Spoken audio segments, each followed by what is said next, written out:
Qu'est-ce que la metformin? Bien, il faut savoir que la metformin, OK, c'est aussi appelé du glucophage, OK, qui est un produit qui va augmenter ta sensibilité à l'insuline, ce qui va faire en sorte que tu vas mieux utiliser les glucides, les envoyer mieux aux bonnes places, qui est dans les muscles, OK, et dans le foie.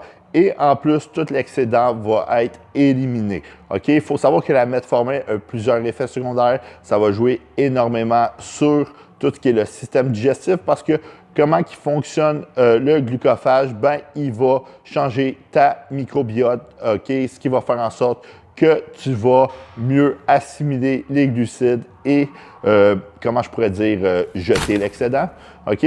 Le metformin a plusieurs bénéfices en bodybuilding parce que, comme on sait, on mange d'énormes quantités de nourriture, OK? Ce qui va faire en sorte d'augmenter ta sensibilité à l'insuline, ce qui va aider ton pancréas, ce qui va aider aussi à réduire l'accumulation de gras et de gras viscéral, OK? Fait que c'est un super produit à utiliser hors saison. Et en préparation de compétition, je t'explique pourquoi. Parce qu'en préparation de compétition, la metformin va te permettre de manger plus de glucides et de sécher plus vite.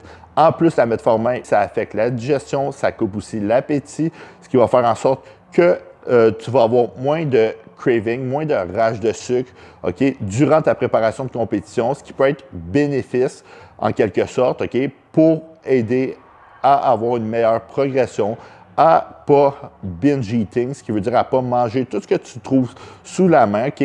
C'est un super produit pour de vrai à utiliser. En plus, ça te permet de réduire le mauvais cholestérol. Ça te permet aussi d'augmenter AMPK, OK? Il y a plusieurs bénéfices, plusieurs études qui ont été faites sur la metformin. En plus, OK, c'est prouvé que la metformin va aider à diminuer les risques de cancer, OK? Ça va inhiber mTOR sur les gens naturels seulement, OK? Si tu prends des anabolisants ou des hormones de croissance, non, ça ne jouera pas sur ton IGF-1, OK? Fait que la metformin a été utilisée comme produit anti-cancer et comme médicament anti-vieillissement. Fait que ça peut être ultra bénéfice à quelqu'un qui veut prolonger son espérance de vie.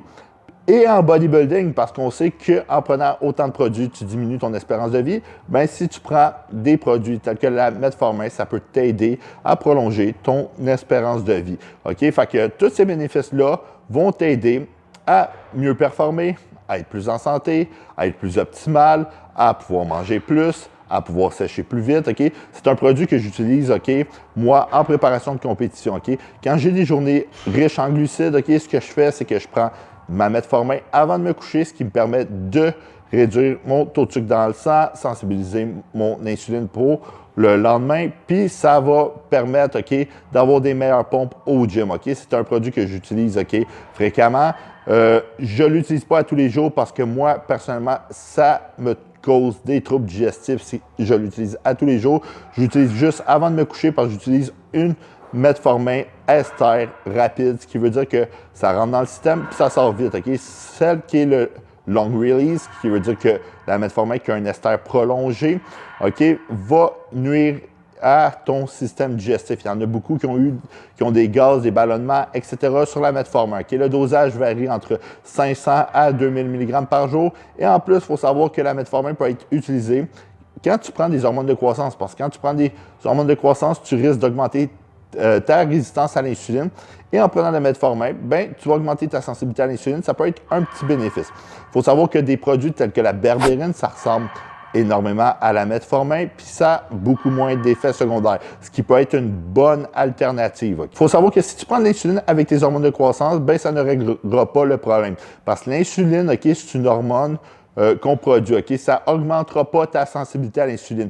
Mais si tu prends de la metformin avec tes hormones de croissance, ça va avoir un gros impact et un gros bénéfice. En plus que l'insuline va augmenter la résistance à l'insuline. Comme que je dis toujours, tu veux maximiser les résultats, ce qui veut dire que tu veux une haute sensibilité à l'insuline et prendre de l'insuline pour avoir le meilleur des résultats. Et si tu prends toujours de l'insuline, tu vas juste augmenter ta résistance à l'insuline, ton gras viscéral, il va te falloir de plus en plus de grosses doses d'insuline, tu risques d'avoir du palamboïsme, c'est de quoi qui est vraiment désagréable. Fait que la metformin peut être un très bon produit à inclure dans ces protocoles, que ce soit hors saison, en préparation de compétition. Si vous avez des questions, peu importe, sur la metformin, n'hésitez pas à l'écrire en commentaire ou n'oubliez pas de liker cette petite vidéo-là puis de vous abonner à ma page.